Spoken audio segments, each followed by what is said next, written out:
Hello, AP US History students, and welcome back to another lesson in Unit 3. We're in Lesson 5 of Unit 3, which is in Time Period 4.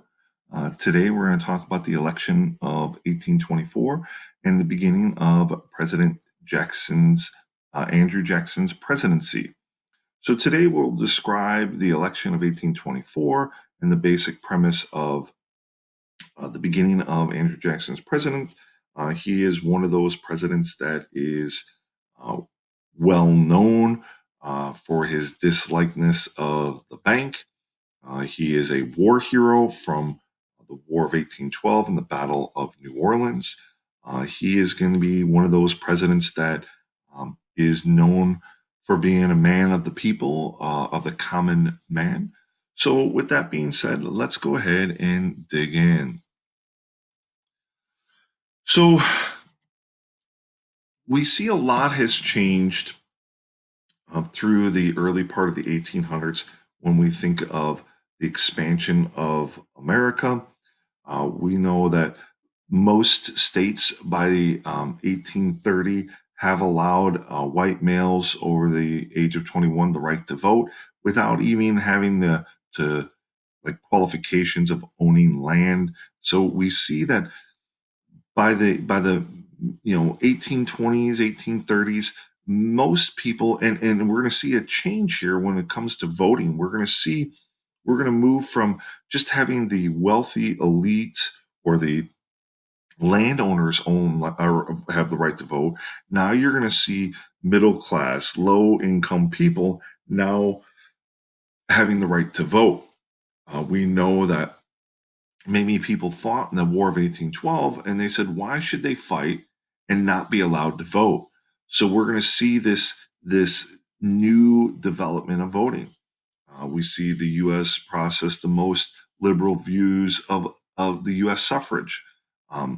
Could mob rule possibly succeed? The issue of race and gender with voting rights is still going to be an issue as time goes by. We know that women will not get the right to vote until after World War One. Now, when we think of this voting, when we think of the Jeffersonians and the ideas of states' rights, Jefferson believed that we should vote from the bottom up, that you should have a greater role in your everyday life of voting. Those things that are essential, like your local governments, your local school board, those things should definitely be voted on by popular vote by the people. And because those people play a role in your everyday life, that it was important that people had a right to vote in their community for the things that are happening within their community. So we'll see more and more people getting the rights to vote. Now, we are coming essentially out of the era of good feeling. And we know the era of good feeling was the idea that there was one party. And we're going to see during Monroe's presidency, we're going to start to see a little bit of a splinter of two ideas of voting. We will see from the Jeffersonian to now more of a Jacksonian, a little bit of a different Jacksonian idea will eventually become the Democrats of today. And then we'll see the supporters of like Henry Clay that will eventually start to move towards a national republic and eventually the Republican Party. Now, we will see in the election of 1824, we will see multiple candidates. We'll see Andrew Jackson, John Quincy Adams, William Crawford, and Henry Clay. Jackson, who is a war hero, will get 43% of the popular vote, but he did not have the majority of the Electoral College. So the vote ended up going to the House of Representatives. Now, Andrew Clay used his influence in the House of Reps and essentially backed out because what they did was they took the top three vote getters and kind of reevaluated those top three to so who could be president. And what's going to happen is Henry Clay is going to use his influence to help get John Quincy Adams elected as president.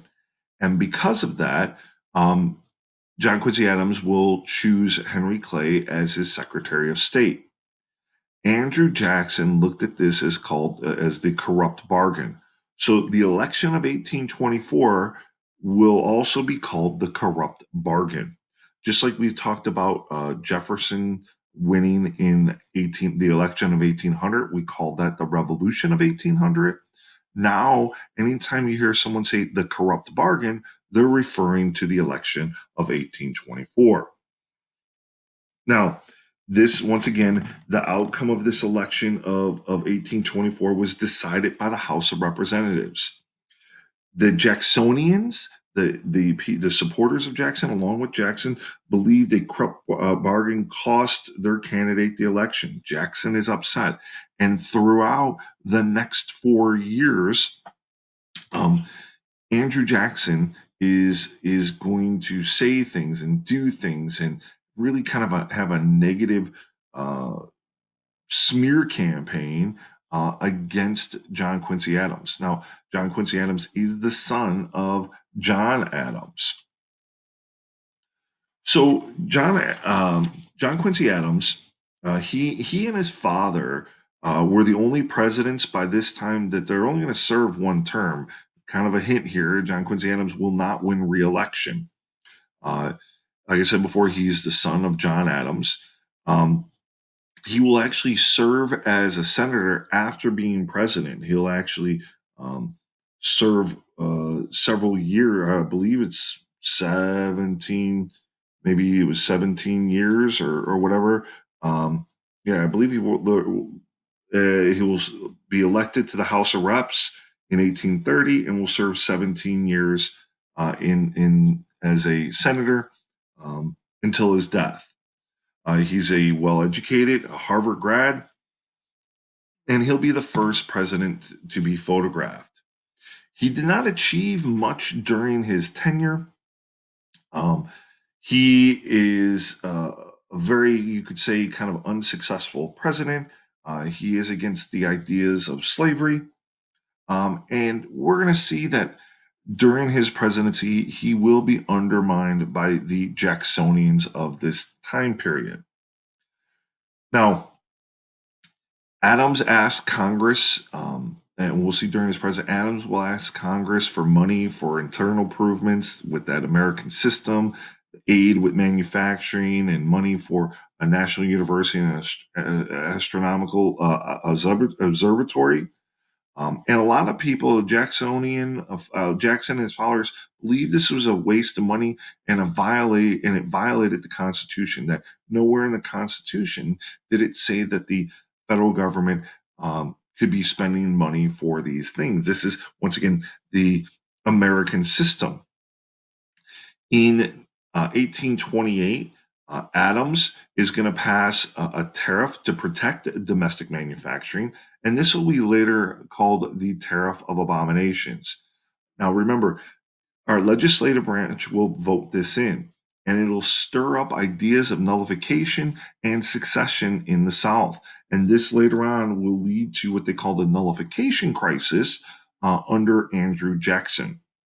Now, Jackson will use this to get elected. He'll talk about how horrible these tariffs are, and Jackson will really support the farmers in the South and the West, and talk about how this tariff of 1828 is a tariff of abominations and how it's going to destroy um, the South. And we see that this tariff of 1828 um, will cause huge problems. It will rekindle the ideas of the doctrine of nullification. We've heard about nullification before with the Virginia Kentucky Resolves. We've heard about nullification and succession in the Hartford Convention by the Federalists. So we will see that again be brought up under Jackson's presidency. Now, like I said before, we see the with the suffrage movement and white males getting the vote, we see our politics starting to change. Politics moved from being dominated by the wealthy and into middle and lower class homes. Politics of the common man. We started seeing more and more of the common man being heard, being at these stump speaking engagements, and all social classes together sharing ideas of politics. We see new Western states are allowing all white men to vote regardless of social status and land. So the common man wants to be heard. We do see with that transportation movement in the American system, we will see eventually in 1825 the Erie Canal will open. And like I said before, it will connect um, the the essentially the Atlantic Ocean to the Great Lakes. If we look here, we could see the Erie Canal come in through New York into the Great Lakes, and eventually we will see canals created throughout the United States. Once again, a canal is a man made river. And we will see that this is used to connect bodies of water so we can move goods, we can move finished goods or raw materials from place to place. Now, we also will see by this time, the development of in the 1820s and 30s, this development of what they call the Albany Regency. The Albany for where it was in Albany, New York. And this Albany Regency controlled New York through the 1820s and 30s. It's the first kind of political machine. They used the word Regency because that's like the idea of Europe. If there wasn't a king, it would be governed by designated people. The idea of the word Regency. It is a democratic. It's the Democrats that are running at New York. They practice something called the spoil system.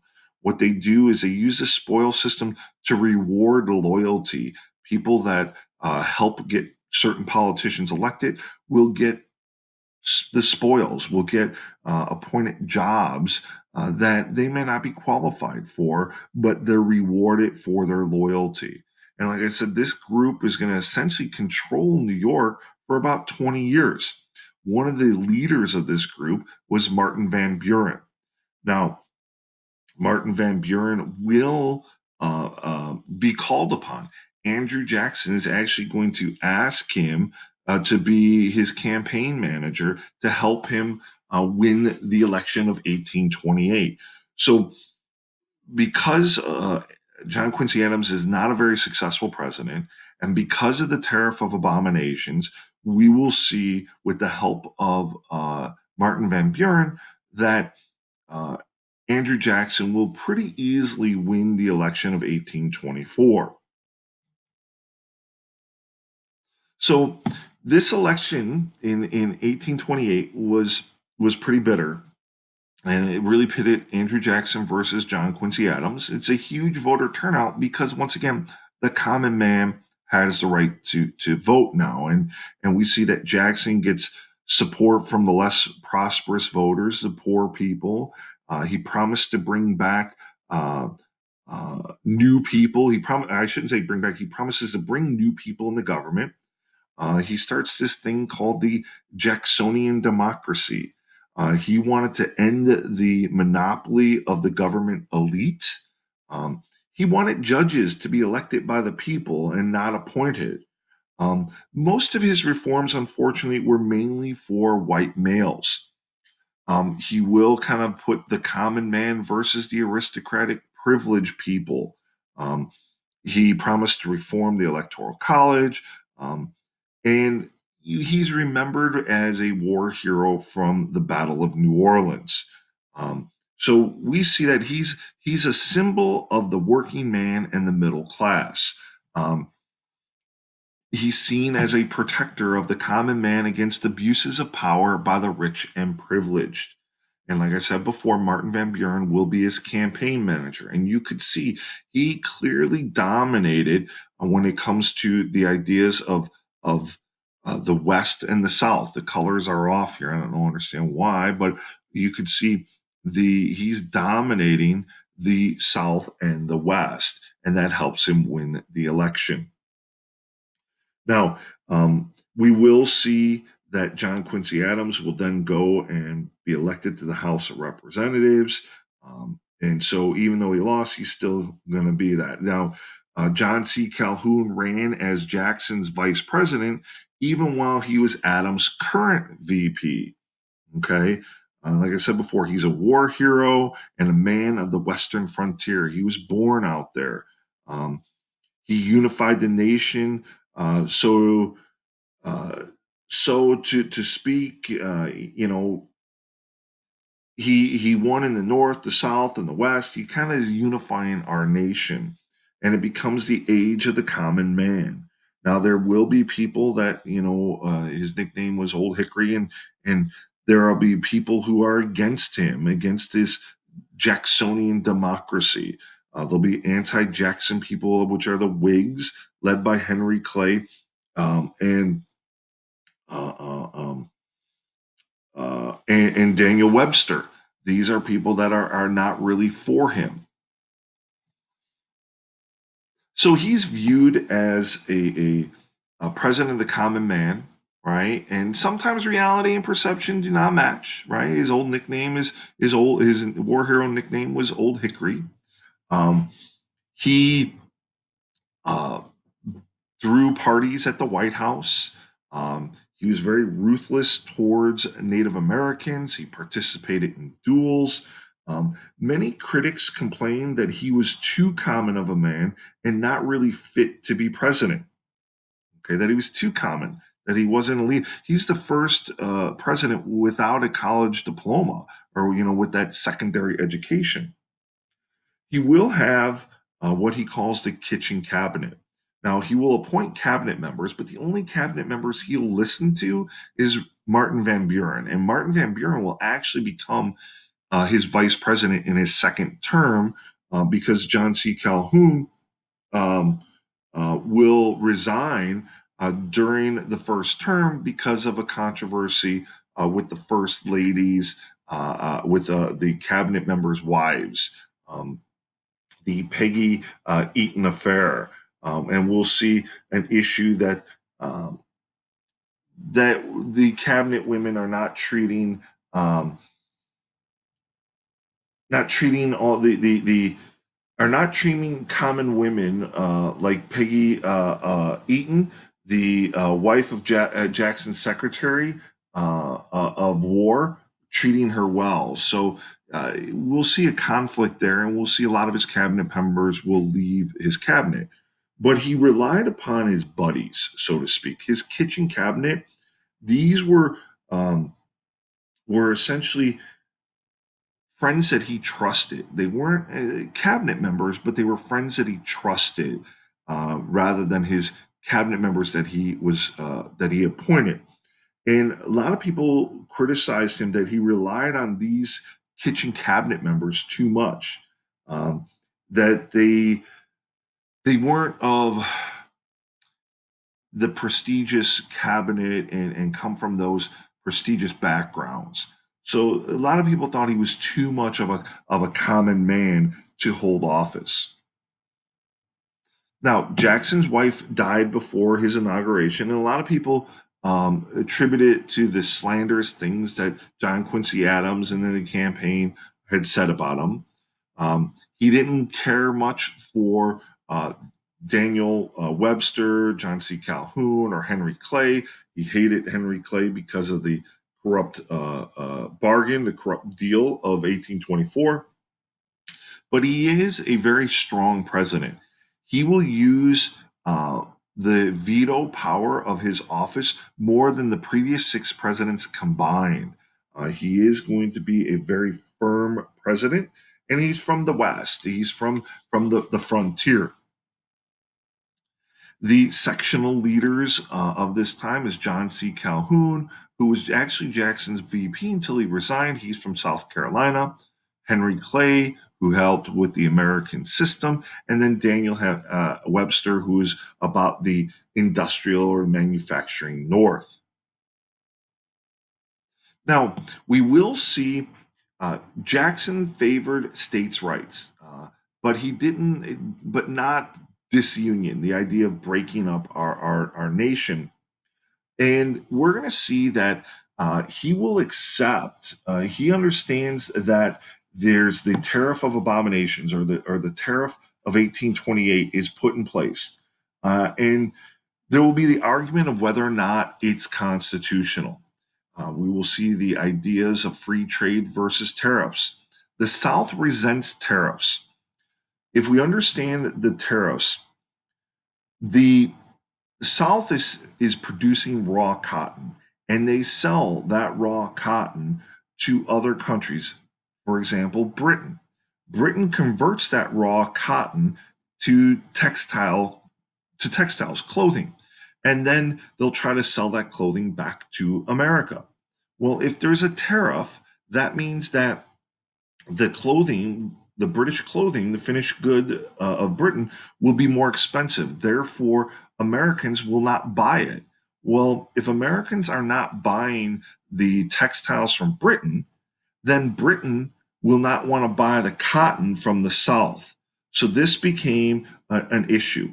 Now, this tariff of abomination raised tariffs higher than they were before in the tariff of 1816. The South was upset.